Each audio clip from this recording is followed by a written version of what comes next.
नमस्कार मित्रों, आप सभी का कुछ बातें बातें में स्वागत है दोस्तों। दोस्तों, इंडी अलायंस और इंडिया अलायंस जब आप इन शब्दों को सुनते हैं, तो आपको फटाक से क्लियर हो जाता है कि भाई कांग्रेस के नेतृत्व में जो गठबंधन बना है, उसको हम इंडी अलायंस या फिर इंडिया अलायंस कहते हैं। लेकिन कांग्रेस को मिर्ची लग रही है जब कोई उसको इंडी अलायंस कह रहा है। यह मुझे समझ नहीं आता है कि भाई इंडिया अलायंस कहें या फिर इंडिया अलायंस करें। लोगों को जो उसके पीछे जो इंटेंशन है, वो भली-भांति समझ में आ रहा है। ठीक है ना? और जहाँ तक मेरा सवाल है, कांग्रेस को जो विपक्ष की जो भूमिका है, उसपे उसपे ज़्यादा ध्यान देना चाहिए, ना कि उसके इंडिया अलायंस कहा जा रहा है या फिर इंडिया अलायंस कहा जा रहा है। ठीक है ना? उसको अपने सहयोगी पार्टियों को अपने साथ लेकर जितना से ज़्यादा अच्छे से चल सकेंगी, वो ज़्यादा ज़रूरी है। उनका जो भोपाल में जो इंडिया अलायंस या फिर इंडिया अलायंस का अगर जो सम्मेलन होने वाला था, रैली होने वाली थी, वो कैंसल हो गया।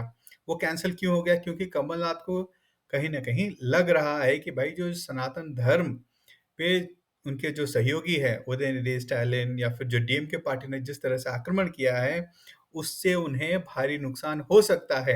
वो जो चीफ मिनिस्टर बनने का सपना देख रहे हैं, वो टूट सकता है, इसीलिए वहाँ पे रैली कैंसल हो गई। ठीक है। उसी तरह से जो आप पार्टी है केजरीवाल के नेतृत्व वाली, वो चारों जगह पे लड़ रही है। यहाँ पे भी कांग्रेस उसको अपने साथ लेके नहीं लड़ पाई। ठीक है। उसके बाद नीतीश जी ने जो ये पत्रकारों को बॉयकॉट करने वाला हुआ मुद्दा, उसपे भी उनका साथ नहीं दिया। उधर ममता बनर्जी पहले ही खिसियाई हुई हैं सीपीएम को लेके। तो कांग्रेस को जहाँ पे ध्यान देना चाहिए, वहाँ पे तो वो ध्यान नहीं दे रहे हैं, बल्कि वो भाजपा पार्टी और बीजे पार्टी करने में ही लगे हुए हैं। और उधर जो प्रधानमंत्री मोदी हैं, एक के बाद ऐसी पॉलिसीज़ लेके आ रहे हैं, ऐसे ठोस कदम लेके आ रहे हैं, जिससे लोगों को लग रहा है कि भाई हमें अभी अल्टरनेटिव ढूँढने की ज़रूरत क्या है? आज ही का आप दिन देख लीजिए। ठीक है ना दोस्तों? आज प्रधानमंत्री ने यशोभूमि कन्वेंशन सेंटर का आज उद्घाटन किया। ठीक है? इसका ये फर्स्ट फेज़ का उद्घाटन हुआ है और इसका जो पूरी जो लागत है वो 5,800 करोड़ की लागत से बन रहा है ये। ये जो इसकी जो कनेक्टिविटी है वो रेल, रोड रोड और एयरपोर्ट इन तीनों से कनेक्टिविटी है। जो द्वारका एक्सप्रेसवे है, उससे डायरेक्ट कनेक्टिविटी है इसकी। ठीक है ना?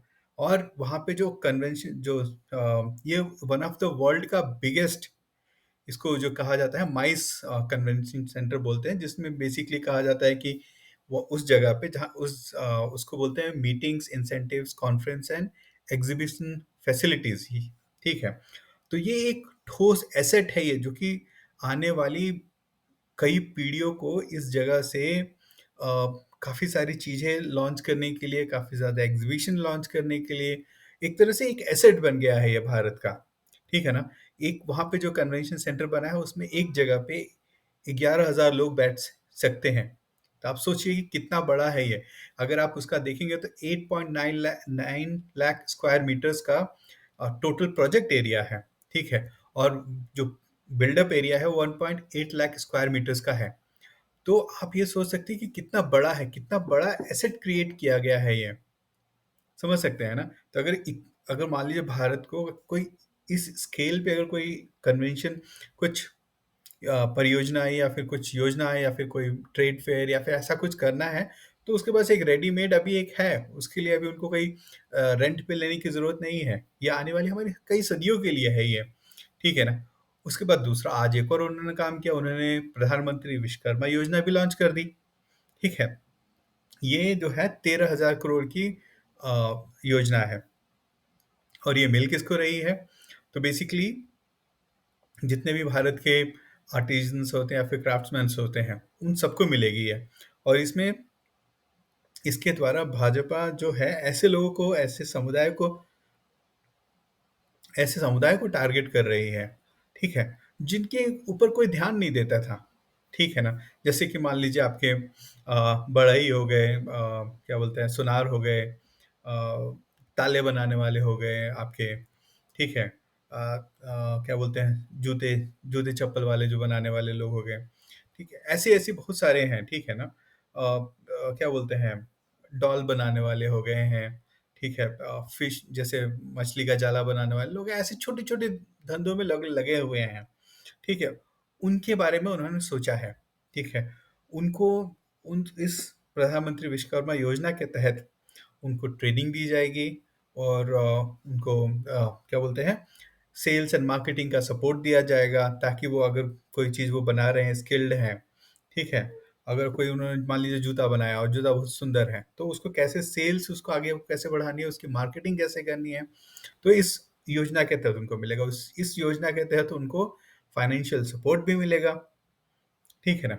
तो इस तरह से काफ़ी सारी चीज़ें उनको मिलेंगी, ठीक है? उनका जो स्किल है अपग्रेडेशन है उनको मान लीजिए अभी जो हाथ से वो सिलते हैं, मान लीजिए जूते का ही है मान लीजिए, उसको कैसे उसको मशीन उसमें लेके आके उसकी क्या बोलते हैं उसको जो प्रोडक्टिविटी है उसको बढ़ा से अगर हफ्ते में 3 जूते सिल रहे हैं तो अगर वो 2 दिन में अगर 3 जूते सिल सकते हैं मशीनों के द्वारा, तो वो कैसे कर सकते हैं, कैसे सीख सकते हैं? अगर उन मशीनों को एक्वायर करना है, तो मशीनों के एक्विज़िशन के लिए भी पैसे उनको मिलेंगे, ठीक है ना? तो ये इस तरह की छोटी-छोटी चीज़ें हो रही हैं और लेकिन ये छोटी चीज़ें हैं, लेकिन ये जो एक समुदाय है, एक जो हमारे जो अक्सर छोटे-छोटे रहते हैं, उनको ना तो कहीं से बैंक से लोन मिलता है, ठीक है? ना ही तो अगर मिलता भी है मान लीजिए अगर उनको ये क्या बोलते हैं, लोन देने वाले जो रहते हैं, वो उनसे मिलता है, वो बहुत ही ऊँचे रेट पे मिलता है, तो बेचारे वो जो उससे फ़ायदा क्या कमाएँगे, उससे ज़्यादा उनको तो क्या बोलते हैं, उनको तो सूद देना है, यहाँ पे 5% पे मिलेगा सूद,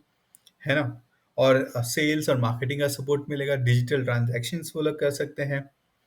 तो ये सारी चीज़ें जो हैं काफ़ी सोची-समझी हैं। अगर म ठीक है ना?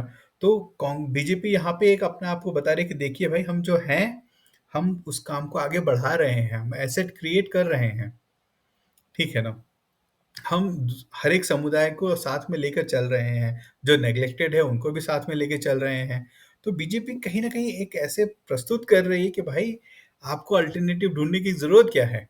हम तो ऑलरेडी अच्छा काम कर रहे हैं। अगर हम काम सही ना करें तो आप अल्टरनेटिव ढूँढिए। और दोस्तों अगर आप जितने भी सर्वेज़ हो रहे हैं, ठीक है ना?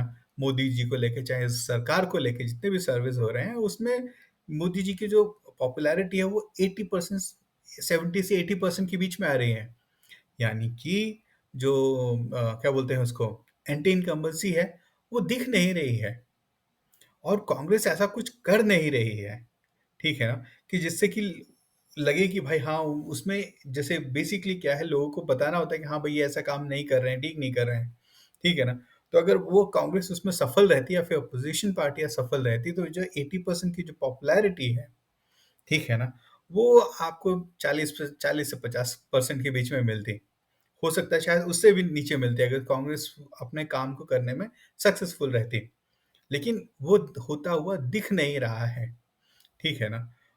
तो मेरा मानना है कि कांग्रेस को अभी बहुत मेहनत करने की ज़रूरत है। इंडी और इंडिया अलायंस पे जो नामांकन है, उस पे काम ध्यान दें और जो ज़मीनी तौर पे जो उनको काम ज़्यादा करने चाहिए, उस पे ज़्यादा ध्यान दें, तो बहुत ही अच्छा रहेगा। और दोस्तों अगर वीडियो अच्छी लगे, तो कृपया वीडियो को लाइक एंड सब्सक्राइब ज़रूर करें। बहुत-बहुत धन्यवाद दोस्तों।